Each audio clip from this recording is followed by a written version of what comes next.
ಸಲ್ಲಿಸ್ತಾ ಇವತ್ತಿನ ಸ್ವಯಂ ಸ್ವಾಸ್ಥ್ಯ ನೇಚರ್ ಕ್ಯೂರ್ ಫೌಂಡೇಶನ್ ಮತ್ತು MRM ಪ್ರಕಾಶನ ಎರಡೂ ಕೂಡ ಸಂಸ್ಥೆಯ ಉದ್ದೇಶಗಳೇನು ಅಂದರೆ ನಮ್ಮ ಆರೋಗ್ಯ, ಮಾನಸಿಕ ಆರೋಗ್ಯ ಮತ್ತು ಬೌದ್ಧಿಕ ಆರೋಗ್ಯ ಎರಡಕ್ಕೂ ಸಂಬಂಧಪಟ್ಟಂಥ ಸಂಸ್ಥೆಗಳು ಸೇವೆಗಳನ್ನ ಸಲ್ಲಿಸ್ತಾ ಇರೋದಕ್ಕೆ ನಾನು ಅವರಿಗೆ ಕೃತಜ್ಞತೆಗಳನ್ನ ಸಲ್ಲಿಸ್ತೀನಿ.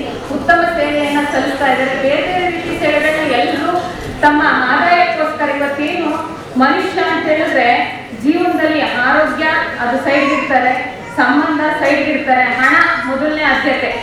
ಮನೆ ಹಿಂದೆಗಡೆ ನಾವೆಲ್ಲ ಓಡ್ತಾ ಇದ್ದೀವಿ ಆಯ್ತಾ. ಯಾವುದೇ ಕುಟುಂಬ ಅವಿಭಕ್ತ ಕುಟುಂಬ ಏನಿತ್ತು ಈಗ ಅದು ನಾಶ ಆಗಿದೆ. ಎಲ್ಲರೂ ಕೂಡ ವಿಭಕ್ತತೆಯ ಒಂದು ವಿಭಕ್ತಿ ಕುಟುಂಬ, ಗಂಡ ಹೆಂಡತಿ ಮಗು ನಾವು ದೊಡ್ಡವರ ತಕ್ಷಣ ಮಗು ಸಪ್ರೇಟ್. ಈಗ ಏನಾಗ್ತಾ ಇದೆ, ಈ ತರ ಎಲ್ಲ ಆಗ್ತಾ ಇರೋದ್ರಿಂದ ಸಂಬಂಧಗಳೇ ಏನು ಅಡಿಪಾಯನೇ ಕುಸ್ತೋಗ್ತಾ ಇದೆ. ಹಾಗಾಗಿ ಯಾವುದೇ ಮೌಲ್ಯಗಳಿಲ್ಲ. ಆರೋಗ್ಯ ಯಾವ್ದ್ರಿಂದ ಬರುತ್ತೆ ಅಂದ್ರೆ ನಮ್ಮ ಹಿರಿಯರು ತಿಳಿಸ್ಕೊಡ್ತಾ ಇದ್ರು. ಯಾವ ತರ ಸೊಪ್ಪು ತರಕಾರಿಗಳನ್ನ ತಿನ್ಬೇಕು, ಹಣ್ಣು ತಿನ್ಬೇಕು. ಹಣ್ಣು ಅಂದ್ರೆ ಏನು, ಯಾವ ವಿದೇಶದಿಂದ ತಗೊಂಡು ಇಂಪೋರ್ಟ್ ಮಾಡ್ಕೊಂಡಿರೋ ಹಣ್ಣುಗಳಲ್ಲ. ನಮ್ಮಲ್ಲಿ ಏನ್ ಬೆಳಿತೀವೋ, ಬಾಳೆಹಣ್ಣು ಬೆಳಿತೀವ, ಸೀಬೆ ಹಣ್ಣು ಬೆಳಿತೀವ, ಇಲ್ಲಿನ ಹಣ್ಣುಗಳೇ ಇಲ್ಲಿನ ವಾತಾವರಣಕ್ಕೆ ತಕ್ಕಂಗೆ ನಮ್ಮ ಆರೋಗ್ಯನ ವೃದ್ಧಿಸ್ಕೊಳ್ಳೋದಕ್ಕೆ ಸಹಕರಿಸ್ತಾ ಇತ್ತು. ಇವತ್ತು ಅದಲ್ಲ, ನಾವು ದುಡ್ಡಿನ ಹಿಂದೆಗಡೆ ಬೇರೆ ವಿದೇಶದ ಸಂಸ್ಕೃತಿನ ನಾವು ಅಳವಡಿಸ್ಕೊಳ್ತಾ ಇದ್ವಿ. ಇದು ನಮ್ಮ ಆರೋಗ್ಯಕ್ಕೆ ಹಾನಿಕಾರಕ. ನಾವೇನ್ ಮಾಡ್ಬೇಕು ಅಂದ್ರೆ ನಮ್ಮಲ್ಲೇ ಸಿಗುವಂತ ಭತ್ತ, ರಾಗಿ, ಸಿರಿಧಾನ್ಯಗಳೇನಿವೆ ಇದೇ ನಮ್ಮ ಆರೋಗ್ಯಕ್ಕೆ ಒಳಿತು. ಮತ್ತೆ ಇನ್ನೊಂದು ಹೇಳಿದ್ರು, ನಾವು ಇಷ್ಟೇ ನೀರು ಕುಡಿಬೇಕು, ಇಷ್ಟೇ ಆಹಾರ ತಿನ್ಬೇಕು ಅಂತ. ಅದು ಆ ಥರ ಅಲ್ಲ. ಒಬ್ಬೊಬ್ಬರ ದೇಹ ಸ್ಥಿತಿಗೆ ತಕ್ಕಂತೆ ಆರೋಗ್ಯ, ನೀರು ಎಲ್ಲವೂ ವ್ಯತ್ಯಾಸ ಆಗ್ತಾ ಹೋಗುತ್ತೆ. ಬಿಸಿಲಲ್ಲಿ ದುಡಿಯೋ ರೈತರಿಗೆ ಹೆಚ್ಚಿನ ನೀರು ಬೇಕು, ಆಹಾರನೂ ಬೇಕು. ಕಚೇರಿಯಲ್ಲಿ ಕೂತ್ಕೊಂಡು ಕೆಲಸ ಮಾಡೋರಿಗೆ ನೀರು ಕಡಿಮೆ ಬೇಕು, ಆಹಾರನೂ ಕಡಿಮೆ ಬೇಕು. ಅದೇ ಪುಟ್ಟ ಮಕ್ಕಳು ಓಡಾಡ್ಕೊಂಡು ಆಟ ಆಡ್ಕೊಂಡು ಬೆಳೆಯೋ ಮಕ್ಕಳಿಗೆ ಹೆಚ್ಚಿನ ಆಹಾರ ಬೇಕು. ಹೀಗೆ ಫೋನ್ ಇಟ್ಕೊಂಡು ಮನೇಲಿ ಕೂತ್ಕೊಳ್ಳೋ ಮಗುಗೆ ಹೆಚ್ಚಿನ ಆಹಾರ ಅವಶ್ಯಕತೆ ಇಲ್ಲ. ಒಬೆಸಿಟಿಯನ್ನು ಕ್ರಿಯೇಟ್ ಆಗ್ತಾ ಇದೆ. ಹಾಗಾಗಿ ನಾವು ಜೀವನವನ್ನ ಯಾವ ರೀತಿ ರೂಢಿಸ್ಕೊಳ್ತೀವಿ ಅನ್ನೋದ್ರ ಮೇಲೆ ನಮ್ಮ ಆಹಾರ ಪದ್ಧತಿಗಳನ್ನು ಕೂಡ ನಾವು ಅಳವಡಿಸ್ಕೋಬೇಕು. ಮೊದಲನೇದಾಗಿ ನಮ್ಮ ಬದುಕಲ್ಲಿ ಸಹಜತೆ ಅನ್ನೋದು ಇರಬೇಕು ಆಯ್ತಾ. ಯಾಕೆ ಸಹಜತೆ ಅಂತ ಹೇಳಿದ್ರೆ, ನಾವು ಕೃಷಿ ಪದ್ಧತಿಲಿ ಏನ್ ಮಾಡ್ಕೊಂಡಿದೀವಿ, ಆದಾಯದಿಂದ ಓಡ್ತಾ ಇದೀವಿ. ಇನ್ಕಮ್ ಅಷ್ಟೇ. ಏನು ಅಂದ್ರೆ ಮೊದಲು ಏನ್ ಮಾಡ್ತಾ ಇದ್ವಿ, ಬೆಳೆಗಳನ್ನ ಬೆಳೀತಾ ಇದ್ವಿ. ಬೆಳೆ ಒಳಗಡೆ ಬಹು ಬೆಳೆ ಪದ್ಧತಿಗಳನ್ನ ಮಾಡ್ಕೊಳ್ತಾ ಇದ್ವಿ. ಭತ್ತದ ತೇರಿಗಳಲ್ಲಿ ಏನ್ ಹಾಕೋಬೇಕು, ಕಾಳು ಕಡ್ಡಿಗಳನ್ನ ಚೆಲ್ಕೋಬೇಕು, ತಗಣಿ ಗಿಡ, ಅವರೆ ಗಿಡ ಈ ತರ ಚೆಲ್ಕೊಳ್ತಾ ಇದ್ವಿ. ಮತ್ತೆ ಇನ್ನೊಂದು ಏನಾಗ್ತಾ ಇತ್ತು ಅಂದ್ರೆ, ಕಬ್ಬು ಬೆಳೆದ್ರೆ ಕಬ್ಬು ಒಳಗಡೆ ಉಪ ಬೆಳೆಗಳಾಗಿ ಈರುಳ್ಳಿ ಬೆಳೆಯೋದು, ಬೀನ್ಸ್ ಬೆಳೆಯೋದು, ಟೊಮೆಟೊ ಬೆಳೆಯೋದು, ಬದನೆಕಾಯಿ ಬೆಳೆಯೋದು, ಮತ್ತೆ ಕೊತ್ತಂಬರಿ ಸೊಪ್ಪನ್ನ ಚೆಲ್ಕೊಳ್ಳೋದು, ಈ ತರ ಉಪ ಬೆಳೆಗಳಾಗಿ ಅವೇನೇ ಏನಾಗ್ತಾ ಇತ್ತು ಅಂದ್ರೆ ರೋಗ ನಿರೋಧಕ ಶಕ್ತಿಯನ್ನ ಕೊಡ್ತಾ ಇತ್ತು. ಬೆಳೆಗಳಿಗೂ ರೋಗ ನಿರೋಧಕ ಶಕ್ತಿ, ಬಂದಂತ ಬೆಳೆಗಳಲ್ಲೂ ಕೂಡ ಪ್ರೋಟೀನ್, ವಿಟಮಿನ್ ಎಲ್ಲವೂ ಹೆಚ್ಚಾಗಿರ್ತಾ ಇತ್ತು. ಈಗೇನಾಗ್ತಾ ಇದೆ, ಫರ್ಟಿಲೈಸರ್ಸ್ ನ ಜಾಸ್ತಿ ಆಗ್ತಾ ಇದ್ವಿ, ಕೆಮಿಕಲ್ಸ್ ನ ಆಡ್ ಮಾಡ್ತಾ ಇದ್ವಿ, ಅದನ್ನೇ ನಾವು ತಿಂತಾ ಇದ್ವಿ. ಏನು ಈಗ ನಾನು ರೈತ ಮಹಿಳೆ ಆಗಿ ನಾನು ಬೆಳಿತಿದ್ದೀನಿ ಅಂತ ಹೇಳಿದ್ರೆ, ನಾನು ಅದನ್ನ ಮಾರೋದ್ರಿಂದ ನನಗೆ ಲಾಭ ಬರುತ್ತೆ ಅಂತ ಅನ್ಕೊಳ್ತೀನಿ. ನಾನು ಎಲ್ಲಾ ಬೆಳೆಗಳನ್ನ ನಾನೇ ಬೆಳಿತೀನಿ ಇಲ್ಲ ಅಲ್ವಾ, ಮತ್ತೊಬ್ಬರು ಬೆಳೆದಿದ್ದನ್ನ ನಾನು ತಗೋತೀನಿ. ಎಲ್ಲರೂ ಈ ಲಾಭ ದೃಷ್ಟಿಯಿಂದ ಯೋಚನೆ ಮಾಡಿದ್ರೆ ಆರೋಗ್ಯ ದೃಷ್ಟಿ ಯೋಚನೆ ಮಾಡೋರು ಯಾರು ಅಲ್ವಾ. ಹಾಗಾಗಿ ನಾವು ಫಸ್ಟು ಇಡೀ ಸಮಾಜನ ಒಂದು ಕುಟುಂಬ ಅನ್ನೋ ರೀತಿ ಪರಿಕಲ್ಪನೆ ಇಟ್ಕೋಬೇಕು. ಏನಾಗಿದೆ ಅಂತ ಹೇಳಿದ್ರೆ, ನಾನು ಯಾಕೋ ತಿನ್ನಿಸ್ಬಿಟ್ಟು ಲಾಭ ಮಾಡ್ಕೊತೀನಿ ಅಂತಲ್ಲ. ಎಲ್ಲ ಮನುಷ್ಯ ಹುಟ್ಟಿದ ಮೇಲೆ ಸಾಯೋದೇನೆ. ಯಾರು ಏನು ಇಲ್ಲಿ ಭೂಮಿ ಮೇಲೆ ಶಾಶ್ವತವಾಗಿರಲ್ಲ.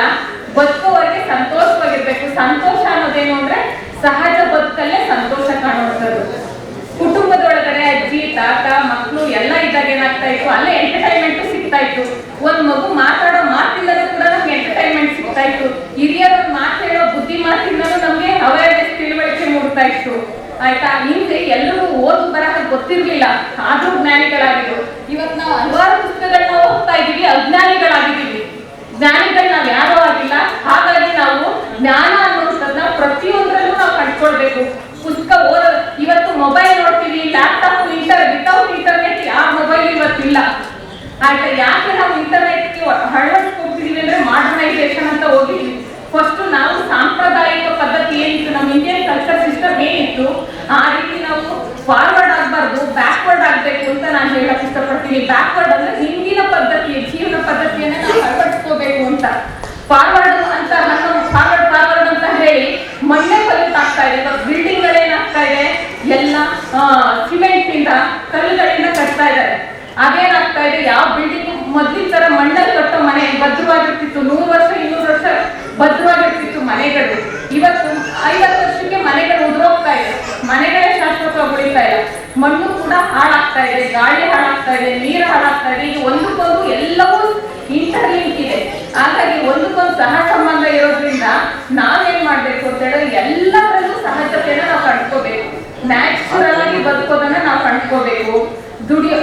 ಮತ್ತೆ ಇನ್ನೊಂದೇನು ಅಂದ್ರೆ ಕೂತ್ಕೊಂಡು ತಿಂದಕ್ಕೆ ಶ್ರೀಮಂತ ಅಲ್ಲ. ಪ್ರತಿಯೊಬ್ಬ ಮಗುನು ಕೂಡ ಅದ್ರ ಕೈಯಲ್ಲಾದಂತ ಕೆಲಸಗಳನ್ನ ಏನ್ ಮಾಡ್ಬೇಕು ಅದನ್ನ ಮಾಡ್ಬೇಕು.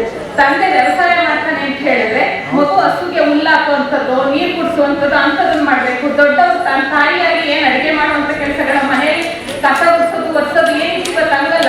ಎಲ್ಲರೂ ಮನೆ ಕೆಲಸದಾಳೆ ಇಟ್ಕೊಳ್ಳೋದು. ಅವಾಗ ಏನಾಗುತ್ತೆ, ಆರೋಗ್ಯ ಸ್ಥಿತಿ ಕೆಡುತ್ತೆ. ನಾವು ನಮ್ಮ ಕೆಲಸಗಳನ್ನ ನಾವೇ ಮಾಡ್ಕೋಬೇಕು, ಯಾರೊಬ್ಬರ ಮೇಲೂ ಡಿಪೆಂಡ್ ಆಗಬಾರ್ದು. ಮೊದಲು ಅದನ್ನ ಕಲ್ತ್ಕೋಬೇಕು. ಈ ರೀತಿ ಸಹಜ ಜೀವನವನ್ನ ಮಾಡ್ತಾ ಎಲ್ಲರೂ ನೆರೆಹೊರೆಯನ್ನೆಲ್ಲ ಪ್ರೀತಿಸ್ತಾ ನಾವು ಹಣದ ಹಿಂದೆ ಓಡೋದು ಬಿಟ್ಟು ಬಾಂಧವ್ಯಗಳಿಗೆ, ಸಂಸ್ಕೃತಿಗೆ, ಸಂಸ್ಕಾರಕ್ಕೆ ಬೆಲೆ ಕೊಡೋದನ್ನ ಕಲಿತಾ ನಾವು ಬದುಕಬೇಕು ಅಂತ ಹೇಳಿ ಆಶಿಸ್ತಾ ನನ್ನ ಮಾತನ್ನು ಮುಗಿಸ್ತೇನೆ.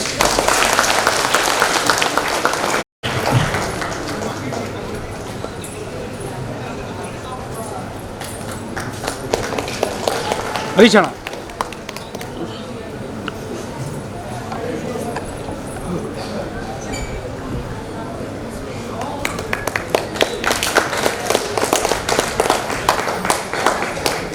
ಈಗ